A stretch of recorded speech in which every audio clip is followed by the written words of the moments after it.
and welcome to my channel. Without any further delay, let's start ancient history. ये जो ancient history होने वाली है ये आप सबके लिए यूपीएससी एस्पिरेंट्स के लिए, यूपीपीएससी एस्पिरेंट्स के लिए और जो भी स्टेट पीसीएस एस्पिरेंट है या वनडे एग्ज़ाम के लिए, उन सभी के लिए ये हेल्पफुल होने वाली है। तो अब हम स्टार्ट करते हैं अपना पहला chapter, the old stone age. तो जब स्टार्ट करने से पहले हम एक बार हिस्ट्री दे लेते हैं कि हमारे ओल्ड स्टोन एज जो है, जो भी हुआ ये शुरू कैसे हुआ, हमारे एंसेस्टर्स कौन थे, क्या था कहानी है, एक बार एक स्टोरी देख लेते हैं। उसके बाद आप अगर स्टोरी देख लेंगे तो things will be more clear. तो सबसे पहले हम देखते हैं कि हमारे एंसेस्टर्स कैसे थे, क्या थे आवर एंसेस्टर्स। तो ऐसा माना जाता है कि अर्थ की जो एज थी वो 4600 मिलियन ईयर्स एगो है। एक चीज़ मैं क्लियर कर देती हूँ पहले ही कि आप लोग अगर डेट्स के पीछे कोई कमेंट्स करते हैं तो प्लीज़ मत करिएगा। Different books have different dates, तो थोड़ा बहुत वेरिएशन इज नॉर्मल। तो हमारी जो स्टेज चल रही है वो फोर्थ चल रही है, जिसको हम क्वाटरनरी स्टेज कहते हैं। उनमें दो फेजेस हैं। प्लेइस्टोसीन को कहते हैं आइस एज, ठीक है, जो लगभग 2 मिलियन ईयर अगो तक वही जाती है अप्रॉक्स, और होलोसीन को कहते हैं हम पोस्ट आइस एज। ठीक, फिर से देख लेते हैं। अर्थ की एज जो है वो 4600 मिलियन ईयर्स मानी गई है। हम फोर्थ स्टेज में चल रहे हैं। दो फोर्थ स्टेज के दो फेजेस हैं, प्लेइस्टोसीन और होलोसीन। हमारी जो लाइफ है वो शुरू होती है 3500 million year ago. MYA is million year ago. उस वक्त जो लोग थे उनको हम ह्यूमंस नहीं होमिनिड कहते थे, और ये पाए जाते थे अफ्रीका में, ठीक है। अर्ली ह्यूमंस जो कि सिमिलर थे एप्स के, और इन्हीं को हम होमिनिड कहते हैं। आप देख लेते हैं एक स्टोरी लाइन। हमारी स्टोरी हमने देखा यहाँ पर कि हमारी जो ह्यूमन लाइफ शुरू हुई वो कहाँ से शुरू हुई, अफ्रीका से। तो यहाँ पर है इक्वेटोरियल रेन फॉरेस्ट, ये है हमारा इक्वेटोरियल रेन फॉरेस्ट अफ्रीका में।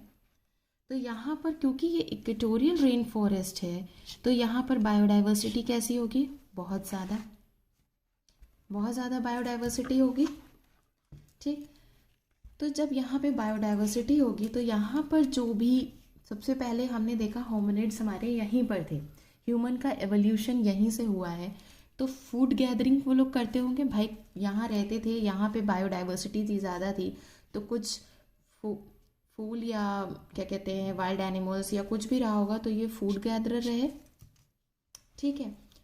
जब यहाँ पे रहे तो बहुत सारे क्योंकि एनिमल्स रहे होंगे तो उन्हें मारते भी होंगे, क्योंकि एनिमल्स होंगे तो उनसे बचने के लिए उन्हें मारना पड़ता होगा, तो उन्होंने हंटिंग की। धीरे धीरे दे स्टार्टेड बाइपीडल, उन्होंने खड़े होने की कोशिश की दो पैरों पे। धीरे slowly and slowly moves on. Backbone उनकी कैसी हो गई, इरेक्ट हो गई, एकदम स्ट्रेट हो गई। उन्होंने हंटिंग करते होंगे, एनिमल्स मारते होंगे, तो किससे मारते होंगे, स्टोन से।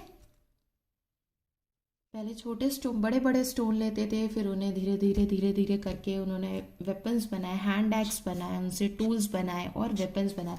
ये एक स्टोरी है पूरी, इसका मतलब ये नहीं कि हमने पुराना देख लिया, हम इसमें सारे फेजेस देख रहे हैं। It's a just a story, it's a overview, ठीक है। उसके बाद धीरे धीरे slowly and gradually time moves on. बहुत सालों बाद धीरे धीरे फायर डिस्कवर हुई। उन्होंने फायर किस लिए निकाली, ताकि वो वार्म रह सकें, वाइल्ड एनिमल्स से बच सकें, खाना पका सकें। धीरे आफ्टरवर्ड्स क्या हो गई, हमारी लैंग्वेज उनकी डिस्कवर हुई, और स्लोली एंड ग्रेजुअली ये कहाँ मूव करने लगे, different part of the world. तो हमारी ये बिगिनिंग कहाँ से हुई है, अफ्रीका से। अब हम देख लेते हैं ह्यूमन इवोल्यूशन के जो स्टेजेस हैं वो क्या हैं।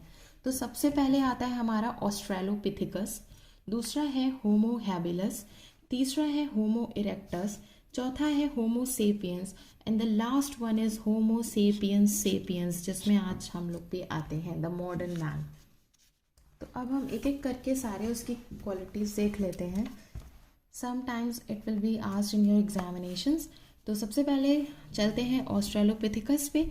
ऑस्ट्रेलोपिथिकस बाइपीडल थे, ठीक है। इनको प्रोटो ह्यूमन या लास्ट प्री ह्यूमन होमिनिड कहते हैं।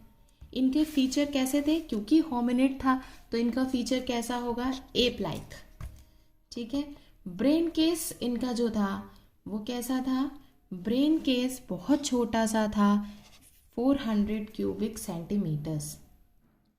इसके बाद स्लोली नहीं कहेंगे, बहुत टाइम के बाद हमारा नेक्स्ट जो एवोल्यूशन होता है ह्यूमन का वो आता है Homo habilis.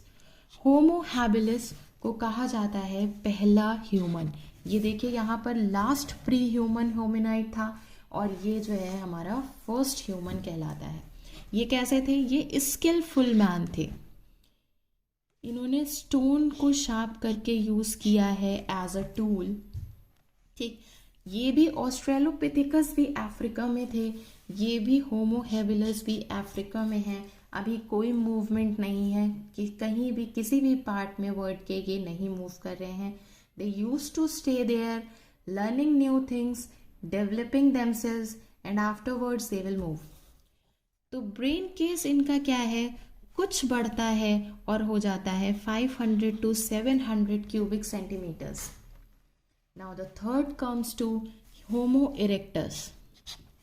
Homo erectus, erectus as it clear from the name, अब कैसे हो गए हैं ये अपराइट मैन, इनकी बॉडी कैसे हो गई है, इरेक्ट हो गई है। अब धीरे धीरे जो स्टोन टूल्स थे वो थोड़े से मॉडिफाई होने लगे और ये यूज़ करने लगते हैं हैंड एक्स। इन्होंने डिस्कवर कर लिया है फायर। अब क्या होगा, यहाँ से होमो इरेक्टस जो है वो धीरे धीरे माइग्रेट करेंगे डिफरेंट पार्ट्स, और अब जो है इनका ब्रेन केस भी थोड़ा सा और बढ़ गया है, नियर अबाउट 800 to 1200। और ये जो माइग्रेट करेंगे ये कहाँ जाएंगे, Africa, China, South Asia and South East Asia. Now we come to the third one, Homo sapiens. Homo sapiens, अब थोड़ा सा इनकी बॉडी में चेंज आएगा। पहली बात तो इनको कहते हैं नियंदरथल मैन, क्योंकि ये नियंदरथल मैन की सिमिलर है इसलिए इनको कभी कभी नियंदरथल मैन भी कहा जाता है, जो कि जर्मनी में मिलते थे, और इनको वाइज मैन भी कहते हैं।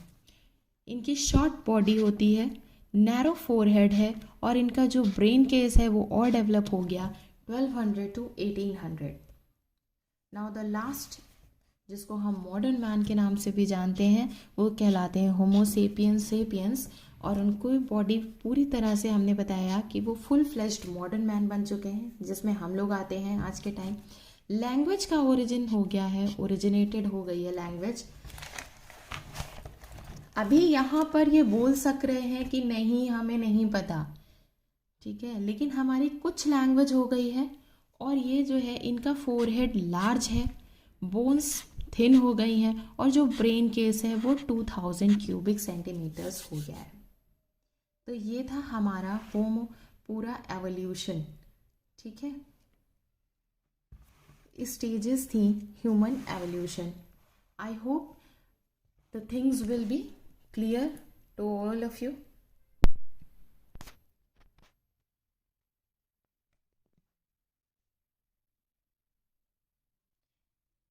देखिए, this is my first class on YouTube, तो if anything you people don't get or not able to understand, please ask. I will be highly grateful to answer you all. Next is the early man in India. अब हमने ये तो जान लिया, अब हम कुछ एग्जाम्पल्स देख लेते हैं कि हमें बहुत पहले जो मैन मिले हैं, जो इनमें नहीं आते, जो इन एजेस में नहीं आते, इन एवोल्यूशन में नहीं आते, उनसे पहले जो मिले हैं हम उनके बारे में बात करने जा रहे हैं। We are going to talk about them. तो जो अर्ली मैन है, जो अर्लीस्ट स्कल है, वो कहलाता है रामापिथिकस और शिवापिथिकस। 2 स्कल मिले हैं, 2 फॉसिल मिले हैं, जो कि शिवालिक हिल्स हैं इंडिया पाकिस्तान में। जो है जो शिवालिक हिल्स हैं वो जो उनमें 2 फॉसिल मिले हैं स्कल के, उसको हमने क्या का नाम दे दिया, रामापिथिकस और शिवापिथिकस। ये कहाँ पे मिले हैं? पोटवार प्लेटू है वहाँ पर, ठीक है। ये जो रामापिथिकस है ये फीमेल है और इनके फीचर्स कैसे हैं? एप लाइक, ठीक है। एप लाइक का मतलब क्या हो गया? होमिनिड ट्रेट्स में, ठीक है। एक हमारा ये बहुत पहले, उसके बाद मिलता है एक ये होमो इरेक्टस स्कल। जो होमो इरेक्टस स्कल मिला है वो मिला है हथनौरा में, मध्य प्रदेश, नर्मदा वैली। होमो सेपियंस सेपियंस फॉसिल जो है एक मिला है, वो मिला है श्रीलंका में। एक केव है जिसका नाम है फाहिन केव, वो उसमें मिला है होमो सेपियंस सेपियंस का एक फॉसिल का। और जो फाहिन केव है वो पैलियोलिथिक साइट जो है हमारी, वो 3 पार्ट्स में डिवाइडेड है। एक है लोअर, एक है मिडिल और लास्ट है अपर। तो जो अपर पैलियोलिथिक साइट है उसका इंडियन सब कॉन्टिनेंट में उसका अर्लीस्ट जो एग्जाम्पल है, अर्लीस्ट जो साइट है वो क्या है? फाहिन केव है। और ये कहाँ पर है? श्रीलंका में, ठीक है। नेक्स्ट है हमारा, अब हम स्टार्ट करते हैं अपना पैलियोलिथिक एज। जो पैलियोलिथिक एज है, अभी मैंने बताया कि पैलियोलिथिक एज जो है वो 3 पार्ट्स में डिवाइडेड है। First one is, I hope you are able to see, okay. First one is lower paleolithic age, second one is middle paleolithic age and the third one is upper paleolithic age. जो lower paleolithic as है उसको हम ice, वो कब चल रही थी? Ice as के टाइम पे भी थी।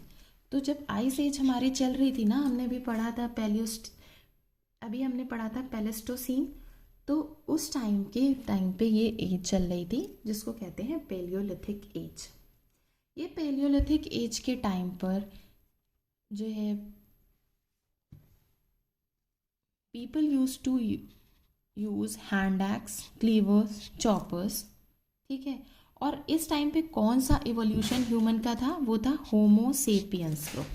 होमो सेपियंस ग्रुप चल रहा था। अभी क्या है, क्योंकि बहुत ज़्यादा डेवलपमेंट नहीं है तो पीपल क्या कर रहे हैं, वहाँ पर के लोग क्या कर रहे हैं, वो कैसे हैं? फूड गैदरर हैं, ठीक है। हंटिंग करते हैं, फिशिंग करते हैं। तो अभी बहुत ज़्यादा कुछ डेवलपमेंट नहीं है। तो हम इम्पोर्टेंट साइट्स इनकी देखें तो कौन सी है? बोरी है महाराष्ट्र में, ये सबसे पुरानी है। सोन या सोहन वैली जो पाकिस्तान की है। Thar desert, Belan valley, Didwana Rajasthan, Nagarjunakonda Andhra Pradesh, Bhimbetka Madhya प्रदेश।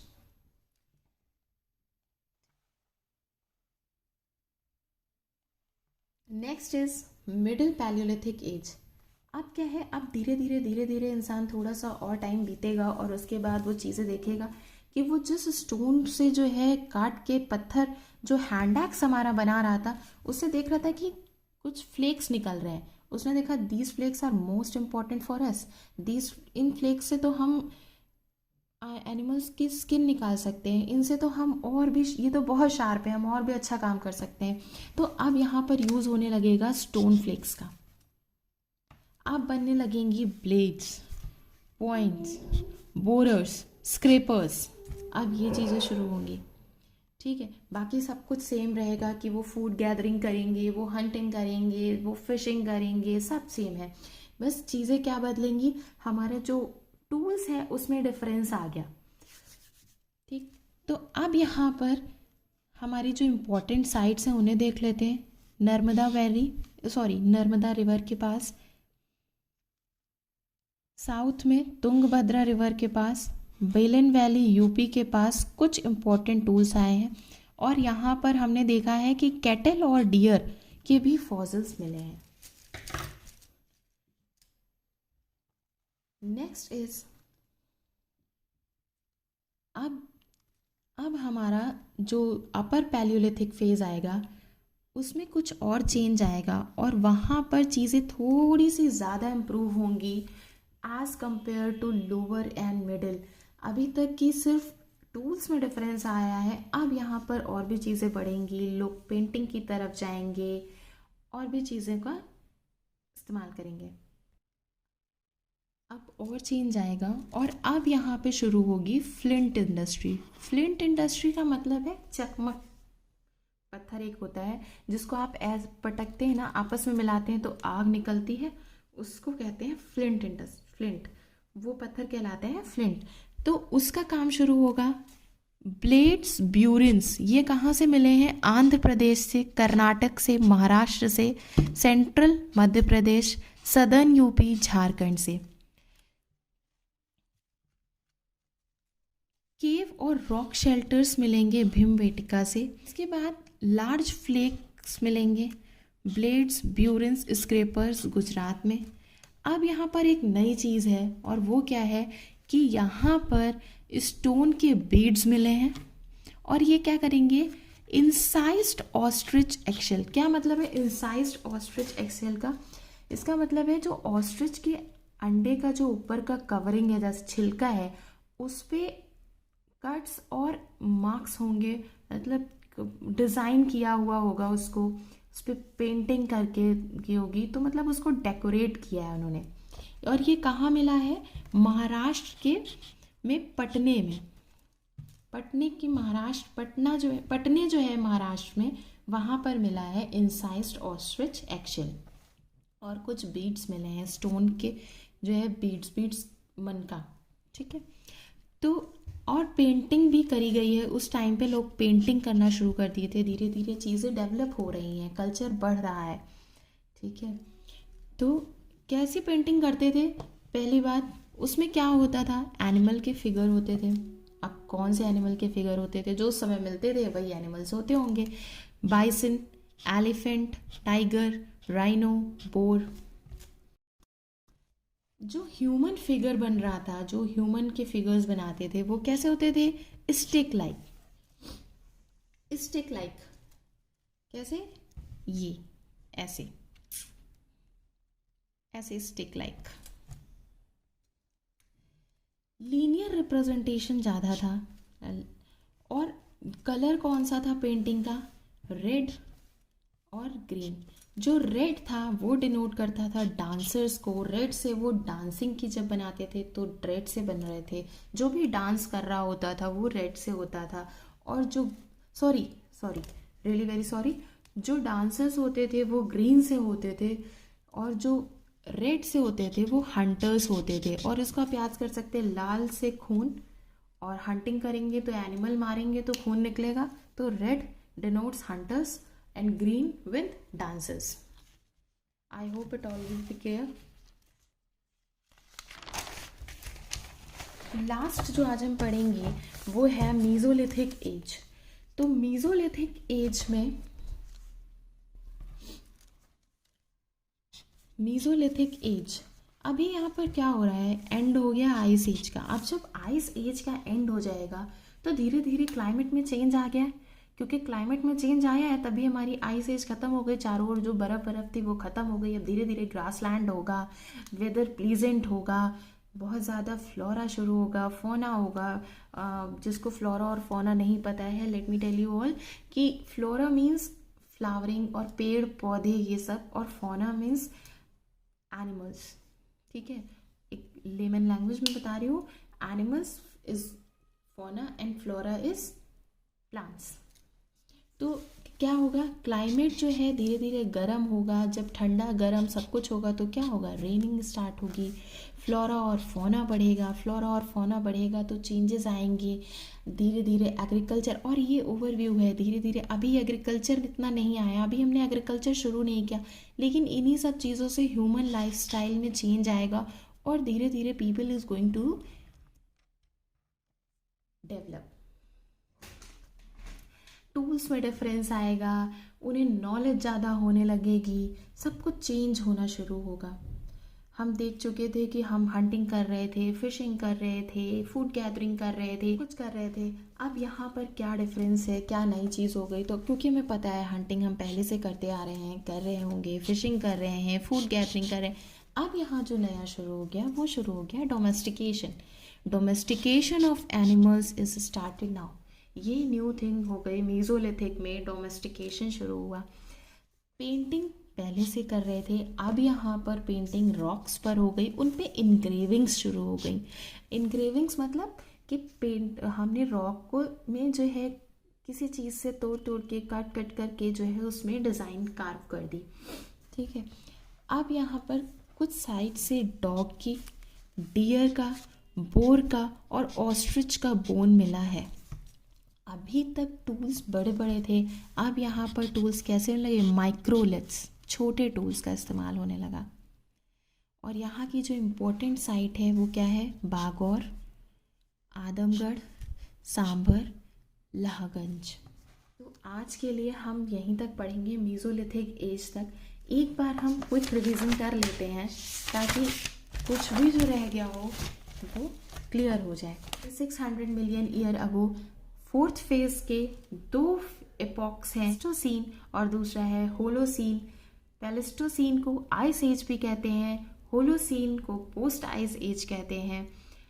जो लाइफ शुरू होती है वो हमारी शुरू होती है अफ्रीका से, और सबसे पहले जो हम लोगों में फीचर्स थे वो एप लाइक थे, इसीलिए बोलते हैं कि ये हमारे पूर्वज थे। ठीक है, तो जो स्टोरी थी वो मैं पहले बता चुकी हूँ कि अफ्रीका से शुरू होती है। लोग वहाँ से धीरे धीरे पहले बाइपीडल होते हैं, फिर और इरेक्ट होते हैं, फिर धीरे स्टैंड करते हैं धीरे धीरे, और उनकी जो बैकबोन होती है वो इरेक्ट हो जाती है, और वो धीरे धीरे ह्यूमन, मॉडर्न ह्यूमन की तरफ मूव ऑन करते हैं। जब वो वहाँ रह रहे होते हैं तो क्योंकि वहाँ बहुत सारे जानवर हैं, बहुत सारी डाइवर्सेबल चीज़ें थी जो वहाँ पे ह्यूमन रह सकते थे। ह्यूमन नहीं, सॉरी, उस वक्त होमिनिड कहते थे इनको। और उसके बाद वो वहाँ पहले पत्थर उठा के फेंक के मारते हैं और देखते हैं कि जानवर के लग गया और वो मर गया। तो उसको लगता है कि ये एक अच्छा टूल हो सकता है, और धीरे धीरे वो टूल्स जो है उनसे वो हैंड एक्स बनाते हैं, उन्हें पॉलिश करते हैं, न्यू न्यू टूल्स बनते हैं, और धीरे धीरे वही टूल्स वेपन्स में बनते हैं। उसके बाद slowly and gradually time moves on and they started learning about fire, languages and moving here and there. अब हम देखते हैं ह्यूमन लाइफ का एवोल्यूशन। तो सबसे पहले आता है ऑस्ट्रेलोपिथिकस। ऑस्ट्रेलोपिथिकस जो है वो बाइपेडल था, उसको हम प्रोटो ह्यूमंस भी कहते हैं, और इनका ब्रेन केस बहुत छोटा था। ये इनका फीचर एप लाइक है। उसके बाद आता है होमो हैबिलिस, इनको पहला ह्यूमन कहा जाता है, स्किलफुल मैन कहा जाता है। इन्होंने स्टोन को जो है टूल्स में कन्वर्ट किया है, और उन्होंने स्टोन्स को जो है बहुत शार्प कर दिया था, बहुत नुकीला पत्थर बना के रखा। और इनका ब्रेन केस उनसे थोड़ा डिफरेंस आता है, थोड़ा सा बढ़ता है। उसके बाद आते हैं होमो इरेक्टस। होमो इरेक्टस को अपराइट मैन कहा जाता है। इन्होंने हैंड एक्स का यूज़ किया, यहाँ पे फायर को डिस्कवर कर लिया गया, और ये धीरे धीरे माइग्रेट करने लगे to Africa, China, South Asia and South East Asia. उसके बाद आते हैं होमोसेपियंस। होमोसेपियंस का ब्रेन केस उनसे थोड़ा बढ़ जाता है, और इनकी बॉडी थोड़ी सी छोटी और फोरहेड थोड़ा नैरो हो जाता है। इनको वाइज मैन कहा जाता है, और ये एकदम सिमिलर होते हैं नियंदरथल मैन के। नियंदरथल मैन कहाँ मिलते हैं? जर्मनी में। उसके बाद आता है होमोसेपियंस। होमोसेपियंस का लार्ज फोरहेड होता है, बोन्स थिनर हो जाती हैं, और ये फुल फ्लेश्ड मॉडर्न मैन कहलाते हैं, और यहाँ पर लैंग्वेज का भी ओरिजिन हो जाता है। उसके बाद हम देख लेते हैं अर्लीस्ट स्कल, रामापिथिकस और शिवापिथिकस। होमो इरेक्टस का जो स्कल है वो हथनौरा में मिला है। होमोसेपियंस का जो है वो फाहिन केव में मिला है। फाहिन केव कहाँ पर है? श्रीलंका पर है, श्रीलंका में है। और जो फाहिन केव है वही अपर पैलियोलिथिक साइट अर्लीस्ट मानी गई है इंडियन सब कॉन्टिनेंट की। अब फिर से एक नज़र डालते हैं पैलियोलिथिक एज पे। पैलियोलिथिक एज 3 पार्ट्स में डिवाइडेड है, लोअर, मिडिल, अपर। लोअर के टाइम पर ये क्या करते थे? लोअर एज में फूड गैदरर थे। फूड गैदरर तीनों एज में थे। हंटिंग, फिशिंग तीनों एज में कर रहे थे। चेंजेस क्या है हम सिर्फ उन पे देखेंगे। यहाँ पर टूल्स जो है वो हैंड एक्स है, क्लीवर है, चॉपर है। वहाँ पर स्टोन फ्लेक्स का यूज़ हुआ है और इसमें अपर में फ्लिंट का यूज़ हुआ है। अब हम साइड्स देख लेते हैं। मिडिल में, हाँ पहले इसको देख लेते हैं। मिडिल में ब्लेड्स, पॉइंट्स, बोरर्स, स्क्रेपर्स बने हैं और यहाँ पर लार्ज फ्रेक्स, ब्लेड्स, ब्यूरिन्स, स्क्रेपर्स, बोरर्स, ये सब कुछ धीरे धीरे और बढ़ने लगा। ऑस्ट्रिच के एक्शेल पर डिज़ाइनिंग शुरू हो गई, स्टोन के बीड्स बनने लगे, मतलब ऑर्नामेंटेशन भी धीरे धीरे बढ़ रहा है। पेंटिंग में एनिमल का फिगर बनाते थे, bison, elephant, tiger, rhino, boars. इस जो ह्यूमन था वो उसके जो फिगर्स बनते थे वो स्टिक लाइक बनते थे। रेड और ग्रीन कलर के से इनका जो है पेंटिंग की जाती थी। जो रेड कलर था वो हंटर्स को डिनोट करता था और जो ग्रीन कलर से बनाते थे वो डांसर्स को बनाते थे। उसके बाद इम्पॉर्टेंट साइट्स हम देख लेंगे। जो लोअर की इम्पॉर्टेंट साइट है वो सबसे पुरानी है, बोरी, इसलिए इम्पॉर्टेंट है, please keep it in your mind. तो अर्लीस्ट जो है वो बोरी है, महाराष्ट्र की। थार डेजर्ट है, बेलन वैली है, दिद्वाना है, नागार्जुन कोंडा है, भीमबेटका है। उसके बाद हम देखते हैं मिडिल की इम्पॉर्टेंट साइट जो है नर्मदा रिवर है, तुंगभद्रा रिवर है, बेलन वैली है। अब यहाँ पर जो है हमें अपर की बहुत सारी साइट्स मिली हैं, जैसे कि भीमबेटका में है, कर्नाटका में है, आंध्र प्रदेश में है, सदर्न यूपी में है, झारखंड में, बहुत जगह से हमें इनके टूल्स मिले हुए हैं, गुजरात। ठीक है, लास्ट हम करेंगे मीज़ोलिथिक एज में। मीज़ोलिथिक एज में फिर से सब कुछ वही है, जो न्यू है वो है यहाँ पर डोमेस्टिकेशन शुरू हो गया है, पेंटिंग और इनग्रेविंग्स शुरू हो गई हैं। पेंटिंग्स तो पहले ही स्टार्ट हो गई थी, अभी इनग्रेविंग्स भी शुरू हो गई हैं। टूल्स जो हैं वो माइक्रोलिथ्स हैं, थोड़े से छोटे हो गए हैं पहले से। डाइवर्सिटी चेंज होने लगी है, बहुत सारा इम्प्रूवमेंट आने लगा है क्योंकि आइस एज ख़त्म हो गई है। अब क्लाइमेट चेंज शुरू होगा और जब क्लाइमेट चेंज शुरू होगा तो बहुत सारी चीज़ें बदल जाएंगी, क्योंकि नेक्स्ट फेज़ जब हम पढ़ेंगे नियोलिथिक तब एग्रीकल्चर शुरू होगा। और इनकी जो इम्पोर्टेंट साइट्स हैं वो है बागौर, आदमगढ़, सांभर और लाहगंज। तो आई होप कि आप सबको समझ में आया होगा। आई होप कि चीज़ें क्लियर हुई होंगी। अगर नहीं क्लियर हुई हैं तो प्लीज़ लेट मी नो। अगर आप लोगों को ये वीडियो अच्छी लगी हो, समझ में आई हो, तो प्लीज़ लाइक कर दीजिएगा और सब्सक्राइब करिएगा। Thank you so much.